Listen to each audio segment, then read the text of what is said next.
নমস্কার বন্ধুরা, শর্মির রান্নাঘরে তোমাদের সবাইকে স্বাগত। আমার আজকের রেসিপি চিংড়ি ভাপা। তাহলে চলো রান্নাটা আজকে করে ফেলি।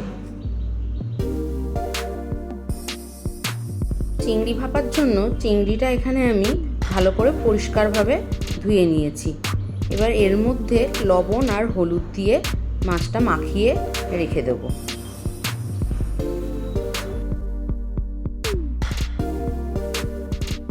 এবার মিক্সিং জারটা নিয়ে তার মধ্যে একে একে 1.5 চামচ কালো সর্ষে, 1.5 চামচ সাদা সর্ষে, 1.5 চামচ পোস্ত নিয়ে তার মধ্যে সামান্য একটু লবণ দিয়ে একটা গুঁড়ো বানিয়ে নেব।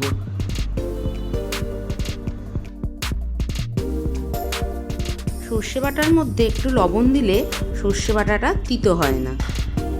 আমার গুঁড়ো করা হয়ে গেছে। এবার এর মধ্যে দিয়ে দিলাম নারকেল, 6-7টা কাঁচা লঙ্কা, আর দিয়ে দিলাম 2 কোয়া রসুন, আর দেব 2 চামচ টক দই দিয়ে এটার একটা মিহি পেস্ট আমি বানিয়ে নেব।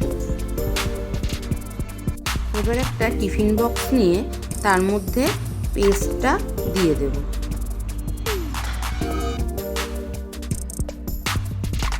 এবার মশলার পেস্টের মধ্যে একে একে লবণ, হলুদ, কাশ্মীরি লঙ্কার গুঁড়ো আর সামান্য একটু টেস্টের জন্য চিনি দিয়ে তার মধ্যে মাছগুলো দিয়ে দেব।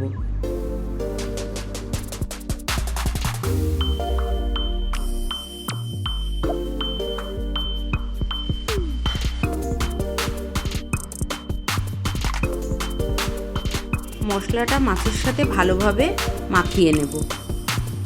দিয়ে তার মধ্যে দিয়ে দেব 2 চামচ মতো সর্ষের তেল।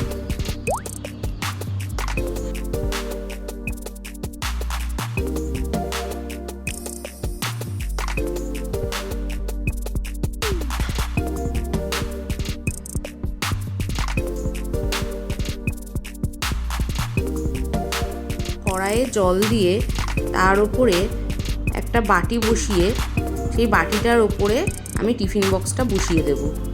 দিয়ে ঢাকা দিয়ে গ্যাসের ফ্লেমটা মিডিয়ামে রেখে 10 মিনিট আমি এটা রান্না করব। 10 মিনিট পর ঢাকা খুলে টিফিন বক্সটা খুললেই রেডি হয়ে যাবে আজকে চিংড়ি ভাপা। গরম গরম ভাতের সাথে দারুণ খেতে লাগবে। তাহলে কেমন লাগলো আজকে আমার এই রেসিপিটা জানিও। ভালো লাগলে লাইক, শেয়ার, কমেন্ট আর সাবস্ক্রাইব করে দিও।